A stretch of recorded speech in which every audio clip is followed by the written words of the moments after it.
बिस्मिल्लाहिर्रहमानिर्रहीम। अस्सलामुअलैकुम वरहमतुल्लाहि वबरकातुहू। उम्मीद है आप खैर-ओ-आफियत से होंगे। तो जी आज हम पढ़ेंगे हिस्ट्री ऑफ C++। ठीक है, हमने बहुत कुछ पहले कवर कर लिया है, लेकिन ये है एक टॉपिक हिस्ट्री ऑफ C++, यानी ये स्टार्ट किधर से हुई। हर लैंग्वेज जो है उसका कोई इनिशिएटिव होता है, ऐसे ही C++ का भी इनिशिएटिव है। ठीक है, जैसे कि हम हैं, हमसे पहले हमारे दादा दादी, उनके दादा दादी, फिर उनके दादा दादी। इसी तरह C++ है, उसकी दादी अम्मा कौन है? C लैंग्वेज, उसकी भी कोई ना कोई दादी अम्मा होगी जो शायद हमारे इल्म में ना हो। तो जी C++ की हम पढ़ती हैं हिस्ट्री, यानी कि दादा दादी कौन थे। तो सबसे पहले है जी इसकी हिस्ट्री में 1960 से स्टार्ट होती है प्रोग्रामिंग की हिस्ट्री। तो जी 1960 में ऐसा क्या हुआ देखते हैं हम। सबसे पहले है जी 1960 में ना बहुत सारी जो नई प्रोग्रामिंग लैंग्वेजेस थी ना वो आई मार्केट में। Many programming languages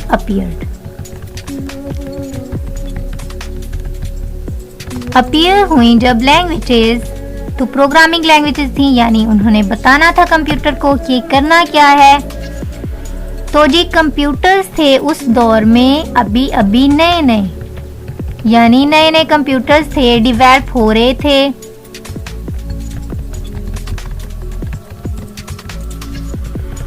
In their early stages of development। Early stages का क्या मतलब है जी कि अभी नए नए कंप्यूटर्स आए थे। उसके बाद है जी एक language I ALGOL 60।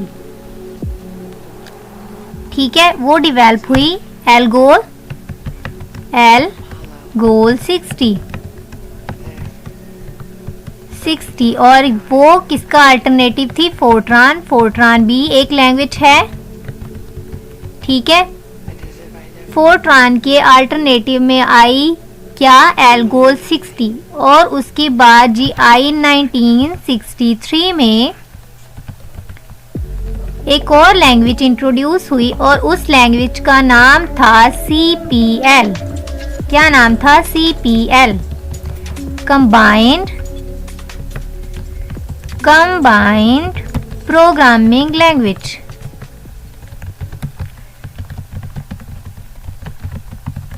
Combined programming language I और ये बहुत ज्यादा डिफिकल्ट थी। ठीक है, डिफिकल्ट चीज तो हम करते ही नहीं है ना आजकल, तो उस जमाने में तो ज्यादा ही डिफिकल्ट लगी होगी उन चीजों को।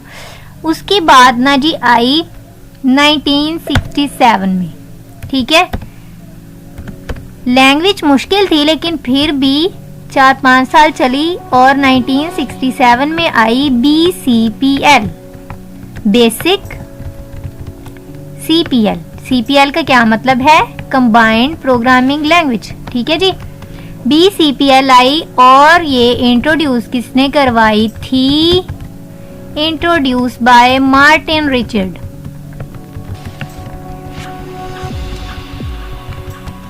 ठीक है जी, उन्होंने जब की डेवलप तो ये थोड़ी सी आसान थी, यानी है तो ये भी CPL लेकिन ये बेसिक CPL थी। ठीक है, जैसे C लैंग्वेज थोड़ी सी आसान है और C++ थोड़ी सी ट्रिकी है।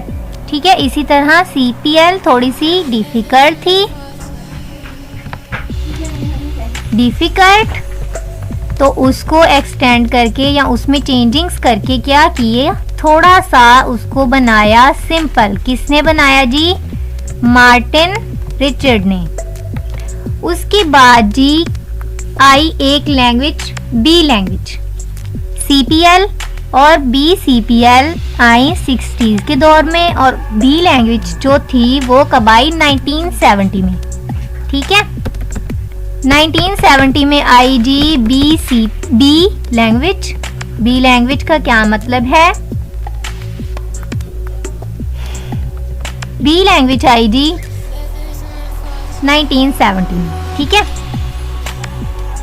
और ये इंट्रोड्यूस किसने करवाई? बाय केन थॉम्पसन। थॉम्पसन, ठीक है, ये अंग्रेजों के नाम है। और जो सी लैंग्वेज है ना, यहाँ से स्टार्ट हुई। ये कौन सी लैंग्वेज है? बी लैंग्वेज, ठीक है। तो सी लैंग्वेज का थोड़ा थोड़ा कॉन्सेप्ट आ गया था यहीं से 1970 में, जो केन थॉम्पसन ने बनाई बी लैंग्वेज, इधर से कॉन्सेप्ट आया सी लैंग्वेज का। यानी इसने सी लैंग्वेज को एक वे फ्राहम कर दिया, यानी एक रास्ता बना दिया कि थोड़ा सा इसको एक्सटेंड करो। जैसे CPL को एक्सटेंड किया तो क्या बन गया? BCPL, थोड़ी सी आसान। तो बी लैंग्वेज को सी बनाना था, ठीक है। सी लैंग्वेज जब आई, इसने थोड़ा सा, इसने क्या किया, इसी में लिख लेते हैं B language which provides a way to develop C language, ठीक है। सी लैंग्वेज बनी तो फिर ही C++ बनी ना।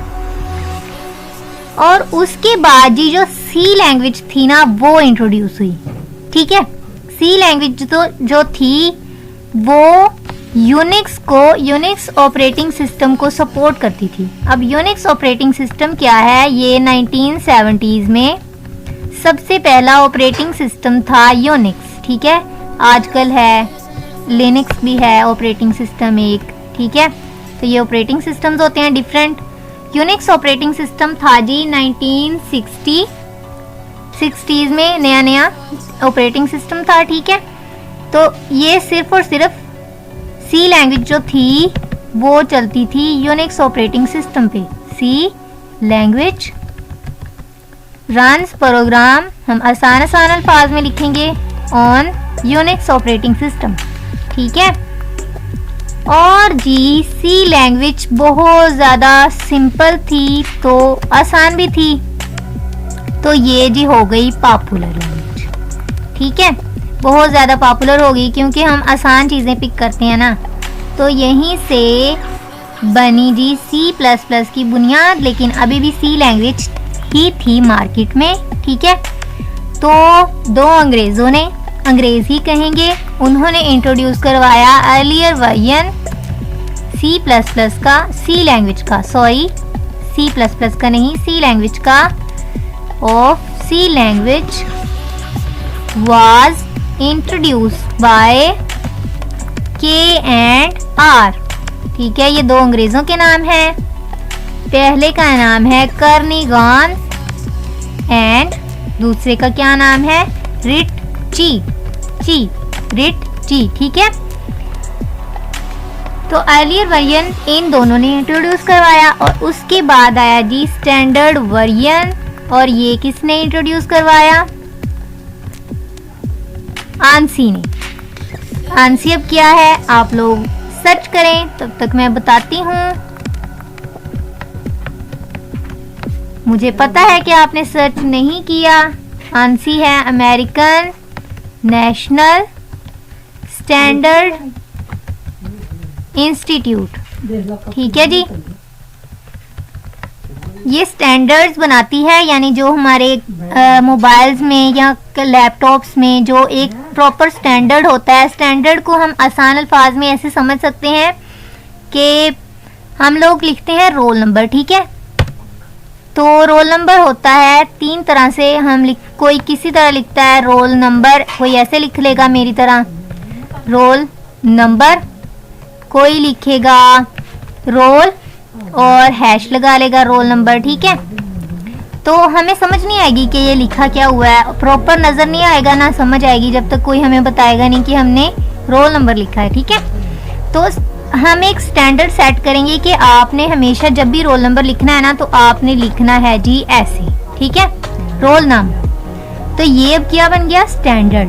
इसी तरह सी लैंग्वेज का आया स्टैंडर्ड वर्जन, जिसमें उन्होंने कहा कि जी ये अब सी लैंग्वेज है प्रॉपर, इसके ये हेडर हैं और इस तरह इन्होंने चलना है, ये बिल्ट इन फंक्शंस हैं, तो आप इसको ऐसे चलाएं, ठीक है। तो अब ये है हमारा स्टैंडर्ड रोल नाम, ठीक है। तो अब जो भी लिखेगा उसको इस स्टैंडर्ड को मीट करना पड़ेगा। अगर वो लिख देगा ऐसे हैश लगा के, तो जाहिर सी बात है ना ही समझ आएगी और ना ही वो स्टैंडर्ड को मीट करेगा, ठीक है जी। उसके बाद आया जी न्यू वर्जन। कौन सा न्यू वर्जन आया? C plus plus. C plus plus language आ गई है जी हमारी, यानी कि असली जो दादी थी वो सी लैंग्वेज थी, और दादी किसने बनाई थी? आंसी ने, अमेरिकन नेशनल स्टैंडर्ड इंस्टीट्यूट ने। और सी प्लस प्लस लैंग्वेज किसने बनाई है? बजार्न स्ट्रॉस्ट्रप ने। बजार्न स्ट्रॉस्ट्रप ने इंट्रोड्यूस करवाई बेल लैब्स पे, फ्रॉम बेल लैब्स। ठीक है, बेल लैब्स उसने क्या करवाया जी? C plus plus language introduce करवाई, और ये था 1980s के स्टार्ट में करवाई। ठीक है जी, 1980s के स्टार्ट में आई क्या? C plus plus language. C plus plus language आई जी 1980s के स्टार्ट में, और ये करवाई इंट्रोड्यूस बजार्न स्ट्रॉस्ट्रप ने। चलो शुक्र है कि हमारा वर्ड भी इसको सपोर्ट कर रहा है। अच्छा जी, जब सी प्लस प्लस अपीयर हुई, फर्स्ट कमर्शियल आई, तो तब कौन सा सन था? 1985। 1985 में आया कमर्शियल। कमर्शियल क्या है? कमर्शियल को हम कैसे समझेंगे? वैसे तो हम लोग एड्स भी देखते हैं, जैसे ही हमारी यूट्यूब वीडियो चलती है तो ऐड आती है, जैसे कि सर्फ एक्सेल की आती है, दाग तो अच्छे होते हैं। इसी तरह सी प्लस प्लस की भी कमर्शियल आई, जब फर्स्ट कमर्शियल आई, तो कमर्शियल क्यों आती होती है जी? कि अब ये लॉन्च हो चुकी है चीज़। ठीक है, तो सी प्लस प्लस हो गई थी लॉन्च। बनाई किसने है ये जी? बजार्न स्ट्रॉस्ट्रप ने। और ये लैंग्वेज, इस लैंग्वेज में थी जी क्लासेस। ठीक है, इसका नाम था C with classes. C with classes, इसमें होती हैं क्लासेस, और इन क्लासेस के बाद इसमें आए ऑब्जेक्ट्स, और इस लैंग्वेज को कहा गया ऊप। ठीक है, ऊप ऑब्जेक्ट्स, यानी क्लासेस भी आ गई और ऑब्जेक्ट्स भी आ गए। तो जी ये हो गया सी प्लस प्लस की हमारी हिस्ट्री। आज के लिए इतना ही। अगर आपको वीडियो अच्छी लगे तो सब्सक्राइब ज़रूर कीजिए। जज़ाकल्लाहु खैरा।